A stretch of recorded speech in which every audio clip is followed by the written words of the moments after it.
Last night, something unusual happened in Washington. Republicans and Democrats came together to pass an important piece of legislation. It's known as the First Step Act and will reform America's prison system. Yeah, more than 2 million adults are incarcerated in the US. And to put that into context, while the US makes up approximately 4% of the world's population, it also holds 22% of the world's prison population. A short time ago, I spoke to Democratic Congresswoman Karen Bass. She also sits, by the way, on the Judiciary Committee about this bill passing. The Senate last night passed these measures on criminal justice reform in America. Clearly, America has far more prisoners than any other Western country. Will this do something to reduce America's prison population?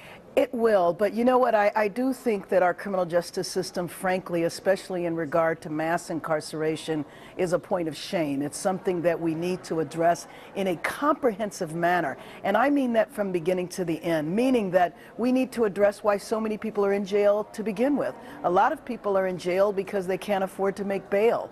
I'm very supportive of the First Step Act. In fact, language that I proposed regarding pregnant women who are incarcerated was included in the bill. Do you know that we put pregnant women in shackles and chains up to and including while they are delivering a baby? So can you imagine being shackled to a gurney during delivery because they're concerned about you escaping?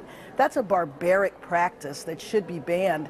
And I'm happy to say that it was included in First Step, and so that practice will be banned in federal prisons. So First Step addressed the criminal justice system in a lot of different areas, and I think it is exactly as it's called, First Step. Many more things need to be done, and I'm hoping that we'll be able to address many more criminal justice reforms in the next Congress. Another thing, of course, that needed to be addressed was the minimum sentencing, supporters of this bill said, and it has done that. Will that reduce the amount of time that certain criminals are sent to prison for in the United States, particularly members of the African American community who are sent to prison for long terms? Well, absolutely, because many of those people should not have been sent to prison to begin with. One of the other big reasons why people are incarcerated in the United States is because they can't afford lawyers. So a lot of times people plead guilty because they have been threatened by the prosecution that if they don't plead guilty, they will have to serve longer.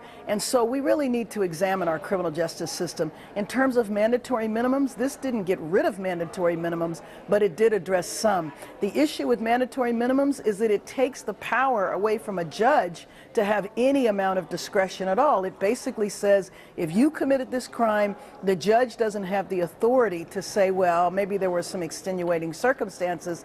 The judge has to say that the person has to serve whatever is required by law. Congresswoman, this act was championed by the White House. It was supported by many of your Republican colleagues in the Senate. Yes. Are you going to give Republicans in the White House credit for getting this through? Sure, absolutely. It was an example of bipartisan legislation. There are other examples of bipartisan legislation. They just often don't tend to get the publicity.